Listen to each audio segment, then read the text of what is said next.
But to start, Warren, why don't you share with everyone some significant events that happened in your life that have helped shape your personality? All right. Can you hear me back there? Yes. I feel like I should stand up a little bit here because I want to share. There were many things. I think I got fired from more jobs than you could shake a stick at. But I want to share two stories that really impacted me, probably more than everything else. And one led to me being what I'm doing now. So there's a picture I want to share with you. Is there a way to put that up, Todd? So see this guy? Yeah. That's me. I was 21 and I had hair.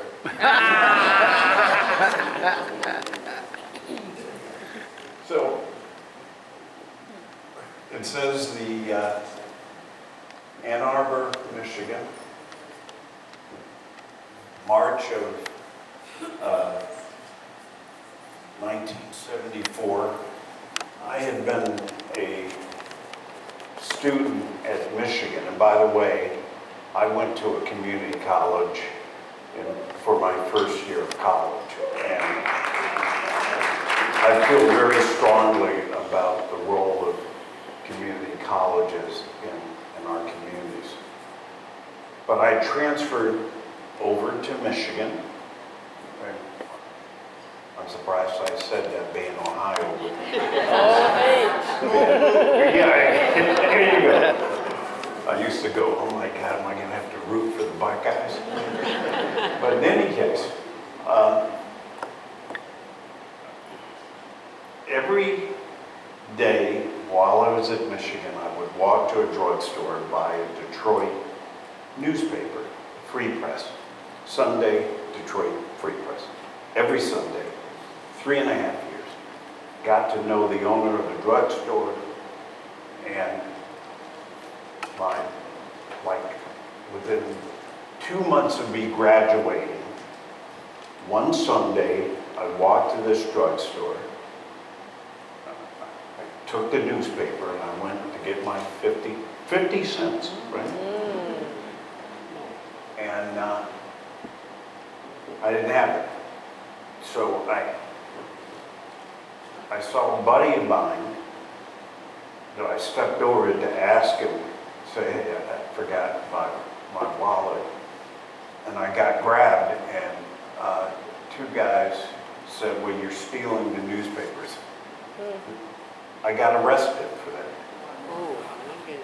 50 cents. I had a trial with a jury, 12 jurors. Before the trial, I went to the owner, and this was really where it taught me something. I went to the owner of the store and I said, hey, I'm a good kid.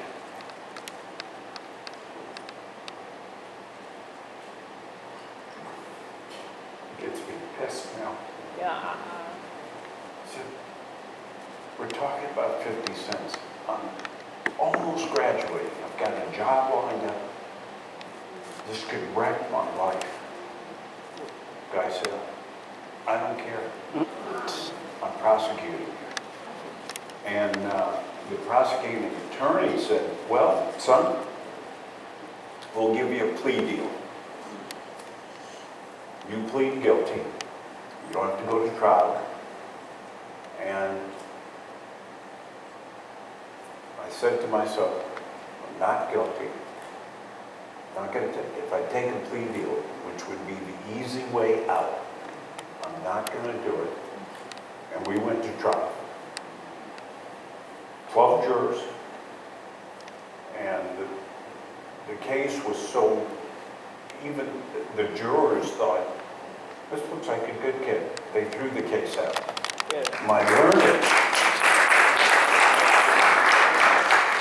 My learning from that, and that's why it really kind of helped shape who I am today is sometimes you got to make very tough decisions when it seems like the odds are against you. Yeah.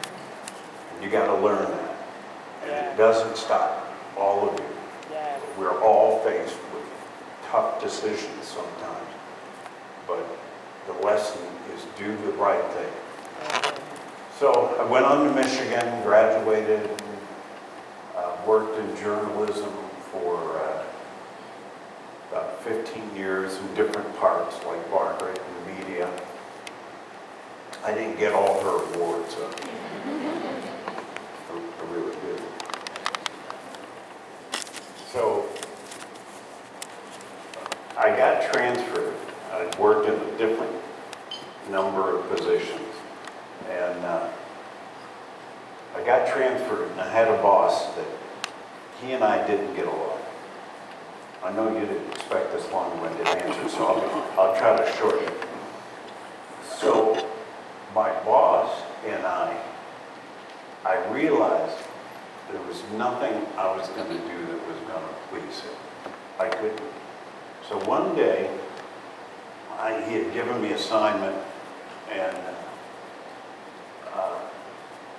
I gave it to him. It was written, and he took it in front of me, read it, and then tore it in front of me very slowly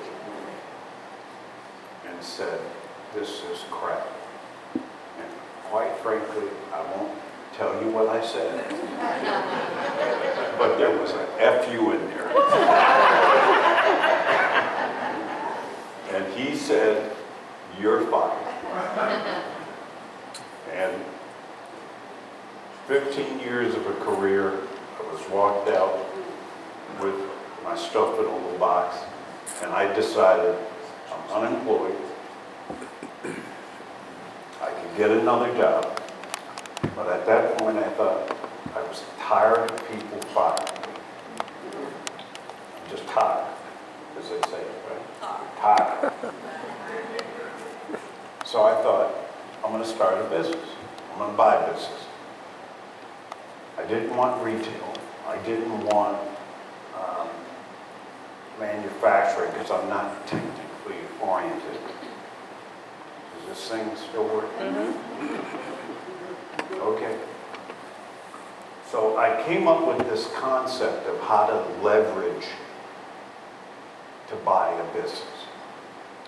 And I read about it.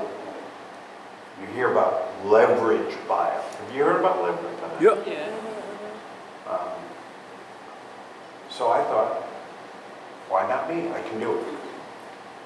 So I came up with this idea, and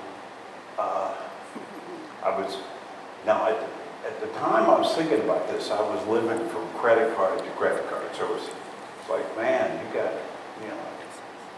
got a lot of nerve to think you can pull this off when you're broke.